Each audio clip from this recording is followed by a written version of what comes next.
आरती कितने प्रकार की होती है, ये हर किसी के मन में एक शंका होती है। तो आज हम आपको बताएंगे कि आरती कितने प्रकार की होती है और उसका हमारे जीवन में क्या महत्व है, कि भगवान की आरती करने के बड़े फायदे हैं। आरती का अर्थ पूरी श्रद्धा के साथ परमात्मा की भक्ति में डूब जाना है। आरती को निरंजन भी कहा जाता है। निरंजन का अर्थ है विशेष रूप से प्रकाशित करना, यानी कि देव पूजन से प्राप्त होने वाली सकारात्मक शक्ति हमारे मन को प्रकाशित कर दे, व्यक्तित्व को उज्ज्वल कर दे। बिना मंत्र किए गए पूजन में भी आरती कर लेने से पूर्णता आ जाती है। स्कंद पुराण में भगवान की आरती के संबंध में कहा गया है कि यदि कोई व्यक्ति मंत्र नहीं जानता हो, पूजा की विधि भी नहीं जानता हो, लेकिन भगवान की आरती की जा रही हो और उस पूजन कार्य में श्रद्धा के साथ शामिल होकर आरती करे, तो भगवान उसकी पूजा को पूरी तरह से स्वीकार कर लेते हैं। आरती दीपक से क्यों की जाती है? रूई के साथ घी की बाती जलाई जाती है। घी समृद्धि का प्रदाता है। घी रूखापन दूर कर सुगंधता प्रदान करता है। भगवान को अर्पित किए गए घी के दीपक का मतलब है कि जितनी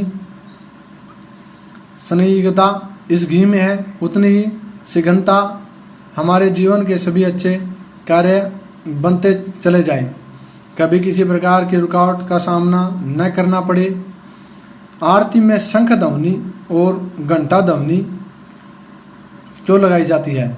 आरती में बजने वाले शंख और घंटी के स्वर के साथ जिस किसी देवता को ध्यान करके गायन किया जाता है, उससे मन में एक जगह केंद्रित होता है, जिससे मन में चल रहे विचारों की उथल पुथल कम हो जाती है। शरीर का रोम रोम पुलकित हो उठता है, जिससे शरीर और ऊर्जावान बन जाता है। आरती कपूर से क्यों की जाती है? कपूर की महक तेजी से वायुमंडल में फैलती है।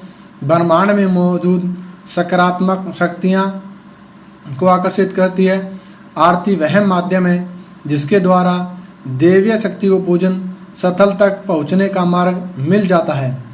आरती करते हुए भक्त के मन में ऐसी भावनाएं होनी चाहिए कि मानो वह पंच प्राणों की सहायता से ईश्वर की आरती उतार रहा हो। घी की ज्योति को आत्मा की ज्योति का प्रतीक मानना चाहिए। यदि भक्त अंतर मन से ईश्वर को पुकारते हैं तो यह पंचारित कहलाती है। आरती दिन में 1 से 5 बार की जा सकती है। घरों में 2 बार की जाती है, प्रातः कालीन आरती और संध्याकालीन आरती। दीप भक्ति विज्ञान के अनुसार आरती से पहले भगवान को नमस्कार करते हुए 3 बार फूल अर्पित करना चाहिए।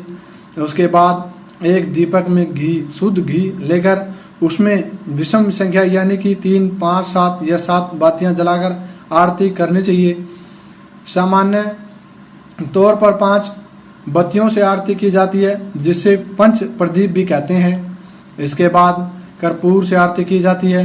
कपूर का धुआं वायुमंडल में जाकर मिलता है। यह धुआं हमारे पूजन कार्य को ब्रह्मांड की शक्ति तक पहुंचाने का कार्य करता है। किसी विशेष पूजन में आरती 5 चीज़ों से की जाती है। पहली धूप से, दूसरी दीप से, तीसरी धुले हुए वस्त्र से, कर्पूर से, 5वीं जल से। ऐसी इंटरेस्टिंग